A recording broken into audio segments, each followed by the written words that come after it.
Welcome back. आप देख रहे हैं बनो अपना फाइनेंस मिनिस्टर और मैं हूं आपके साथ कविता थपलियाल। और चलिए अब बात करते हैं स्मॉल सेविंग्स अकाउंट की, यानी छोटी बचत योजनाओं की जिनका फ्रीज हो जाने का डर है। जी हाँ, ये हम क्यों कह रहे हैं, किस लिए कह रहे हैं और ऐसा ना हो इसके लिए क्या है वो कदम जो आपको तुरंत प्रभाव से उठा लेने चाहिए, इस पर चलिए विस्तार से बात करते हैं। और छोटी बचत योजनाओं को लेकर और भी कई सारी खबरें हैं जिन पर हमें विस्तार से चर्चा करनी होगी। Arnab Pandya, founder money edu school, मेरे साथ जुड़ गए हैं। अर्नब जी, स्वागत है आपका। और ये खबर काफ़ी अहम है तमाम लोगों के लिए, ख़ास तौर से अगर हम छोटे शहरों की बात करें, गांव दराज इलाके की बात करें, जहां पर लोग पीपीएफ में, एनएससी में, किसान विकास पत्र और इस तरह की पोस्ट ऑफिस वगैरह में निवेश करते हैं, जो कि छोटी बचत योजनाओं के दायरे में आते हैं। उनके लिए काफ़ी अहम है। ये बताएं कि क्या नहीं करने से आपका छोटी बचत योजना का जो खाता है वो फ्रीज हो जाएगा और क्यों? अगर आप देखें तो छोटी बचत योजना में कई सारे ऑप्शंस आपको मिलते हैं। पीपीएफ होता है, एनएससी होता है, सुकन्या समृद्धि होता है और अलग प्रकार के इन्वेस्टमेंट ऑप्शन, सीनियर सिटीजन के लिए सीनियर सिटीजन सेविंग स्कीम्स भी होती है। ये सभी आपको कई पब्लिक सेक्टर बैंक और पोस्ट ऑफिस में आप वहां जाके निवेश कर सकते हैं। अब एक ऐसी उसमें जरूरियत है कि आपको अपना आधार नंबर ये सभी स्कीम के साथ आपको लिंक करना है और ये करने से आपका जो पूरा रिकॉर्ड होता है वो अपडेट हो जाता है। क्योंकि आज की तारीख में क्या है कि देखिए, सीनियर ये छोटी बचत योजना कई सालों से चलती आ रही है, कई लोगों के पास अकाउंट काफी पहले से है, तो ये सभी में एक आइडेंटिटी और उसका केवाईसी नहीं हुआ है। तो इसीलिए सरकार ने कहा है कि इसमें आपको अपना आधार नंबर लिंक करना होगा। और दूसरी बात यह है कि ये पहले जब आया था तब ये मार्च के एंड में आया था और तब उसके लिए आपको 6 महीने दिए गए। यानी कि अगर आप वहां से मार्च के अंत से देखें तो वो 6 महीने अभी सितंबर के एंड में हो जाएंगे। तो उस समय में आपको ये अपना आधार नंबर ये सभी छोटी बचत योजना है उसके साथ लिंक करना था और करना है आगे जाके। तो ये जरूरियात है। और अगर आपने ये नहीं किया तो फिर किस प्रकार का एक्शन कब से लेंगे वो अभी तक स्पष्ट नहीं है, लेकिन वो आपको आगे जाके पता चलेगा। लेकिन जरूरियात ये है और आपको ये कंप्लीट करना है, ये इम्पोर्टेंट है। अच्छा, तो ये होगा कैसे? क्या आप इसे ऑनलाइन कर सकते हैं या आपको फिजिकली शाखा पर जाना होगा अपने आधार कार्ड और तमाम दस्तावेज के साथ?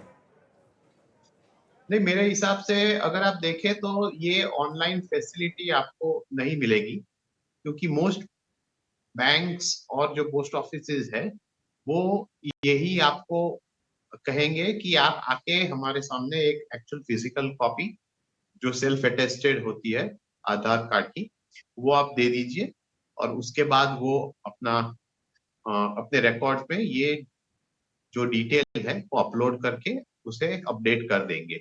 तो ऑनलाइन फैसिलिटी मेरे हिसाब से आपको नहीं मिलेगी और आपको फिजिकली एक बार जाना ही पड़ेगा।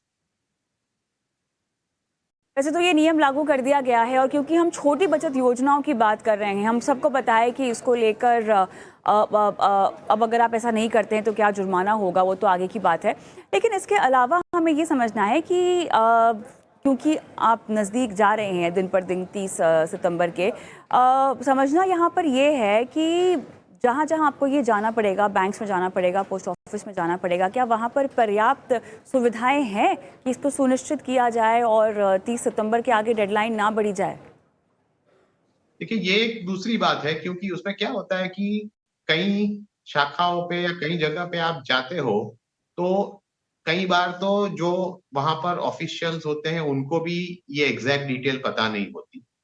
तो बैंक की तरफ से भी इन मोस्ट इंस्टेंसेस कोई ऐसा इन कम्युनिकेशन नहीं आया है लोगों को कि आपको ये तुरंत अपडेट करना होगा। तो इसमें क्या होता है कि जब तक ये लास्ट मोमेंट पे आ नहीं जाता तब तक एक्शन नहीं होता और फिर भागदौड़ मच जाती है। ये हमने कई बार पहले देखा है और लेटेस्ट एग्जाम्पल ये भी है कि ये जो सेफ डिपॉजिट वॉल्ट है उसके जो लॉकर में जो नई अग्रीमेंट साइन करनी थी उसमें भी वही हुआ कि जो पिछले दिसंबर की लास्ट डेडलाइन थी, तो बैंक्स लास्ट 2-3 हफ्तों में ही जागे थे और तभी उन्होंने सभी को क्विकली बुलाया था। लेकिन वो इतने छोटे समय में इतनी ये सभी एग्जीक्यूट करना संभव नहीं था, तो इसीलिए फिर उनको आरबीआई को ये एक्सटेंड करना पड़ा। तो इसी सिचुएशन में हम अब जाते हुए दिखाई दे रहे हैं, क्योंकि हम देख रहे हैं कि कई सारी बैंक्स ने अभी तक अपने कस्टमर्स को इन्फॉर्म नहीं किया। या दूसरी बात ये भी है कि देखिए, अगर आपका अकाउंट है अगर पोस्ट ऑफिस में, तो शायद उनके पास रिकॉर्ड भी नहीं है या डिटेल्स नहीं है कि आपके साथ कैसे संपर्क करें। तो इसमें आपको जाके ये सब करना होगा, क्योंकि इससे ही ध्यान में आके आपको ये सुनिश्चित करना होगा कि यहाँ पर कोई डिटेल रह नहीं जाती। लिए तो ये है वो ज़रूरी काम जो आपको 30 सितंबर से पहले करना है, अपनी छोटी बचत योजनाओं को जो है वो लिंक करना है आधार के साथ। लेकिन एक और ज़रूरी खबर, वित्त वर्ष 2023 की मार्च तिमाही में छोटी बचत दरों में तेज़ी से बढ़ोतरी के बावजूद इसका नेट कलेक्शन घट गया है, यानी जो लोग निवेश कर रहे हैं उसमें थोड़ी सी कमी आती हुई दिखाई दे रही है। और छोटी बचत योजनाओं में अगर निवेश देखा जाए तो 11 साल में पहली बार घटा है। एनएससी, पीपीएफ, पोस्ट ऑफिस जमा जैसी जो स्कीम्स हैं वो इसमें शामिल हैं साफ तौर से। 2022-23 में इन स्कीम्स में लगभग 3 लाख करोड़ रुपए का शुद्ध निवेश हुआ और 2021-22 में देखें तो 3.33 लाख करोड़ के निवेश से लगभग 8.5% कम। तो अब इसके पीछे, क्योंकि एक तरफ यहाँ पर ब्याज दरें बढ़ रही हैं, हम सब जानते हैं छोटी बचत योजनाओं की जो ब्याज दरें हैं उनकी समीक्षा होती है हर तिमाही और उसके मुताबिक जो है वो ब्याज दरों का ऐलान किया जाता है। और अर्णव जी, जैसे कि हम देख रहे हैं कि ब्याज दरें बढ़ने का सिलसिला जारी है यहाँ पर पीपीएफ और सुकन्या समृद्धि को भी अगर हम छोड़ दें, उसके अलावा कुछ टर्म डिपॉजिट्स में हमने ब्याज दरें बढ़ती हुई देखी हैं। उसके बावजूद भी जो इनफ्लो हो रहा है, जो कलेक्शन हो रहा है छोटी बचत योजनाओं में, उसमें कमी दिखाई दे रही है। क्या मुख्य वजह हो सकती है इसके पीछे? तो आपको ये देखना होगा कि किस समय के लिए ये आपके पास जो फिगर्स है वो फाइनेंशियल ईयर 22-23 के लिए है, यानी कि मार्च तक के फिगर्स है लास्ट अप्रैल से। और जो कंपैरिजन है वो ऊपर एन एनुअल बेसिस हो रहा है, तो पिछले 11 साल में ये पहली बार जो फिगर है वो कम हुआ है। अब इसको समझने के लिए आपको फाइनेंशियल ईयर 22-23 की सिचुएशन समझनी पड़ेगी। वो एक ऐसा समय था जहां पर ब्याज की दरें बढ़ रही थी और most small savings schemes debt investment की तरह ही लोग इसे एक सब्स्टिट्यूट मानते हैं। तो यानी कि क्योंकि जब ब्याज दरें बढ़ रही थी तो ओवरऑल बैंक फिक्स डिपॉजिट और दूसरे डेट इंस्ट्रूमेंट में इंटरेस्ट रेट्स बढ़ रहा था। लेकिन जो चेंज आया in terms of rise in small savings rate, वो साल के लास्ट क्वार्टर में ही आया, यानी कि जनवरी टू मार्च में आया।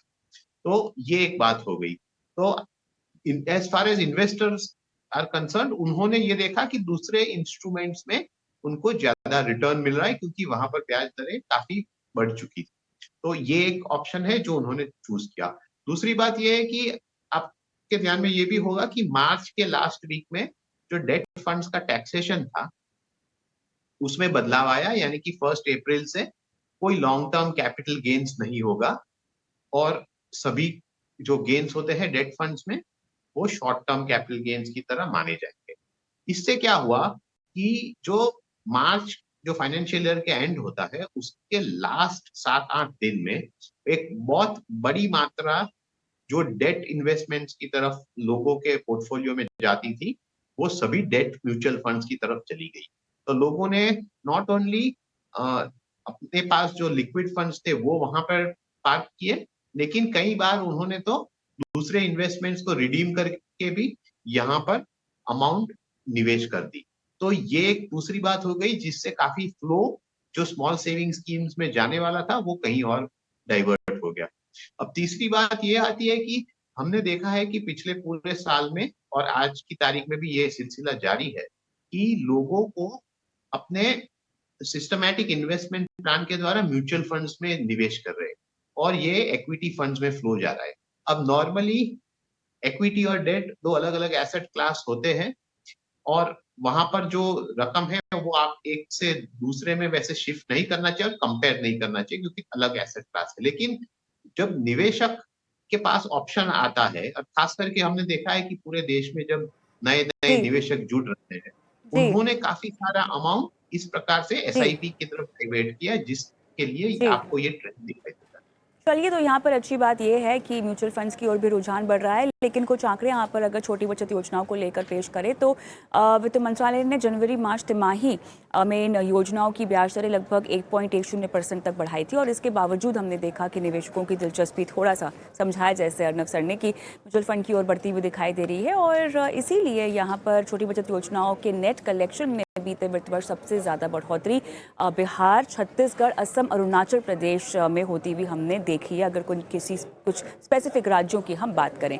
लेकिन अब इस मुद्दे से आगे बढ़ते हैं और फिक्स डिपॉजिट का मुद्दा, जहाँ जो मेरे ख्याल से एक सबसे पसंदीदा निवेश विकल्प है तमाम भारतीयों